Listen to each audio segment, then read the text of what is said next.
Hi everyone, मैं हूं निशांत और आप जुड़ चुके हैं एंट्री के साथ। इस वीडियो सीरीज में हम इंटरव्यू के लिए प्रिपरेशन करेंगे लीड कोड के ढेर सारे क्वेश्चन करके। तो आज कौन सा क्वेश्चन करने वाले हैं हम, आइए देखते हैं। Let's dive in. Hi everyone, आज जो हम लोग प्रॉब्लम करने जा रहे हैं वो है लीड कोड का प्रॉब्लम नंबर 42 यानी ट्रैपिंग रेन वाटर। ये इंटरव्यू पर्सपेक्टिव से काफी पॉपुलर प्रॉब्लम है और लीड कोड पे इसको हार्ड मार्क किया हुआ है, बट मेरा ऐसा ओपिनियन है कि ये कहीं से भी एक हार्ड प्रॉब्लम नहीं है, एक छोटी सी ट्रिक है। अगर आप वो समझ जाए तो ये एक इजी प्रॉब्लम हो जाता है। ओके, तो आज के इस वीडियो में हम वही ट्रिक समझने की कोशिश करेंगे जिससे ये प्रॉब्लम इजी भी हो जाएगा और लीनियर टाइम कॉम्प्लेक्सिटी में भी सॉल्व हो जाएगा। तो इस वीडियो को मिस नहीं करिएगा आप, क्योंकि ये ट्रिक आपके लिए बहुत जानना जरूरी है इस तरह के प्रॉब्लम को सॉल्व करने के लिए। तो एक बार मैं आपके सामने क्वेश्चन पढ़ देता हूं, उसको समझा देता हूं, फिर हम लोग आंसर की तरफ जाएंगे और आंसर डिस्कस करेंगे। तो देखिए, क्वेश्चन है given an non negative integer representing an elevation map where the width of each bar is 1, compute how much water it can trap after raining. तो इस तरीके का आपको एक एरे दिया होगा हाइट नाम का, ठीक है, जो कि आपको एक एलिवेशन मैप ये दर्शा रहा है। ओके, हर जो ब्लॉक है उसकी हाइट आपको गिवन है और उसकी विड्थ जो है हर ब्लॉक की वो है 1। ओके, यानी यूनिट विड्थ है सबकी। क्वेश्चन ऐसा है कि काफी सारी बारिश हुई और उसके बाद कुछ बारिश का पानी जो है इन ब्लॉक्स के बीच में फंस गया होगा। आपको ये पता लगाना है कि टोटल कितना वॉल्यूम पानी जो है इसके अंदर फंसा हुआ है। ओके, ये आपको पता लगाना है। तो चलिए देखते हैं किस तरीके से इसे सॉल्व किया जा सकता है। तो चलिए मैं आपको समझा देता हूं कि कैसे बहुत ही आसान तरीके से इसको सॉल्व किया जा सकता है। हद से ज्यादा आसान तरीके से सॉल्व किया जा सकता है, सिर्फ और सिर्फ लीनियर टाइम कॉम्प्लेक्सिटी में से सॉल्व किया जा सकता है। देखिए सॉल्यूशन किस तरीके से काम करेगा। तो ये देखिए, यहां पे मैं वही सेम एलिवेशन मैप को है कॉपी करके ले आया हूं। यहां पे मैं आपसे एक सवाल पूछूंगा और वही सवाल है, उसी पे पूरा क्वेश्चन डिपेंड करता है। मैं रैंडमली, चलिए ये ब्लॉक सेलेक्ट कर लेता हूं। ओके, ये वाला ब्लॉक सेलेक्ट कर लेता हूं। ओके, ये वाला। अब मेरा आपसे ये सवाल है कि अगर यहाँ पे ये वाला ब्लॉक नहीं रहता, यानी यहां पर इस वाले प्लेस पे हाइट जो है वो 0 होता। ओके, तो मेरा ये सवाल है कि यहां पे वाटर लेवल कितना रहता, वाटर लेवल कितना हो पाता है यहां पर, जरा सोचिए। तो ये इससे पहले ये वाला सब एरे, ठीक है, जो 0 से शुरू होकर इससे जस्ट एक पहले वाले इंडेक्स तक आता है, ठीक है, उस वाले सब एरे, और वो सब एरे जो इसके जस्ट एक इंडेक्स बाद से शुरू होकर लास्ट तक जाता है, इस पहले वाले सब एरे का मैक्सिमम, ठीक है, जो ये बनता है, और इस बाद वाले सब एरे का मैक्सिमम जो ये बनता है। ओके, इन दोनों का मिनिमम, ठीक है, यानी पिछले सब एरे का मैक्सिमम और अगले सब एरे का मैक्सिमम, और उन दोनों में से जो मिनिमम है वही आपका वाटर लेवल बनता है। ठीक है, तो यहां पे देखो वाटर लेवल जो है, वाटर लेवल पिछले सब एरे का मैक्सिमम ये है और नेक्स्ट सब एरे का मैक्सिमम ये है, दोनों का मिनिमम जो है ये वाला आता है। तो अब देखिए वाटर जो लेवल है वो इसके बराबर ही है, वाटर लेवल इसके बराबर ही है यहां पर। ठीक है,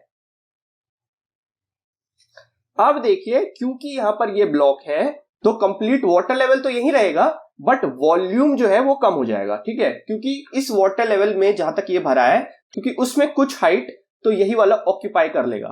तो हाइट वाले एरे में जो हम ये वाटर लेवल निकाल के लाएंगे, इसमें से अगर हम हाइट वाले एरे का ये वाला एलिमेंट माइनस कर दें तो हमें ये पता चल जाएगा कि आखिर इस वाले ब्लॉक में, सिर्फ इस वाले ब्लॉक के लिए यहां पर कितना पानी स्टोर्ड है। ठीक है, कितना वाटर स्टोर्ड है यहां पर, ये हम पता लगा पाएंगे।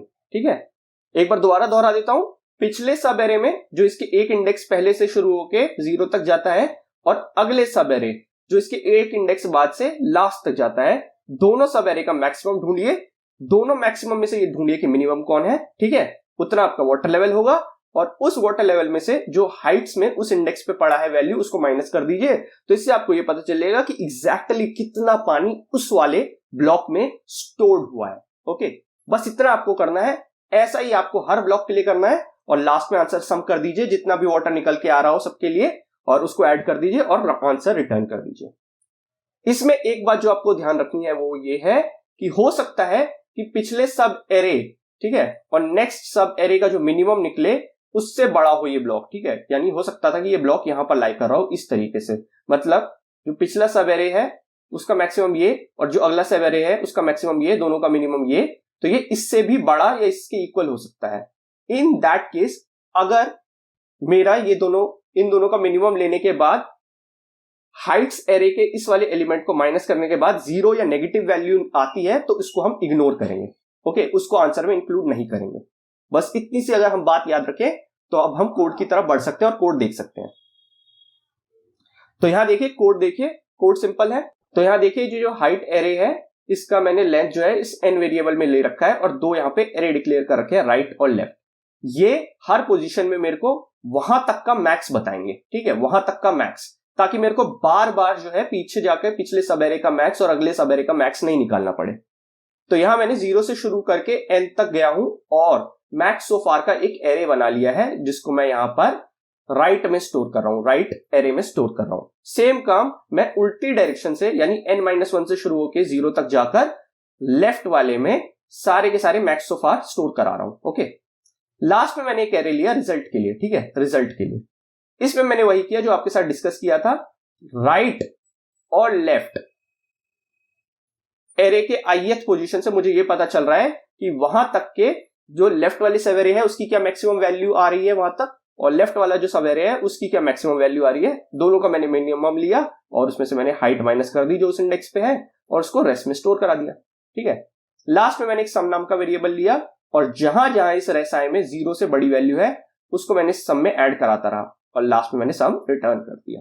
ओके, बस इतना ही कोड है इसका। देखो तो हार्ड लेवल का प्रॉब्लम था लेकिन हमने कितनी आसानी से कर दिया। एक बार इसको सबमिट कर लेते हैं तो देखो बड़ी आराम से सबमिट हो रहा है। 1 मिली सेकेंड इसका रन टाइम है, जबरदस्त टाइम कॉम्प्लेक्सिटी में हमने इसको कर दिया। तो उम्मीद करता हूं कि आपको ये प्रॉब्लम समझ में आया होगा। एक हार्ड प्रॉब्लम को हमने काफी आसान तरीके से सॉल्व कर दिया। वीडियो अच्छी लगी हो तो लाइक करके ही जाना यार। अगर इस तरह का और कंटेंट देखना है तो चैनल को सब्सक्राइब कर दीजिए और नोटिफिकेशन बेल भी दबा दीजिए। वीडियो को खत्म करने से पहले दोस्तों एक बहुत इंपॉर्टेंट बात मैं आपसे कहना चाहूंगा। एंट्री एलिवेट में हम आपके लिए लाए हैं एक awesome and affordable full stack web development program. तो अगर आप भी एक awesome full stack web developer बनना चाहते हैं तो नीचे डिस्क्रिप्शन में एक फॉर्म है, उसको क्लिक करके भर दीजिए and our team will get back to you as soon as possible.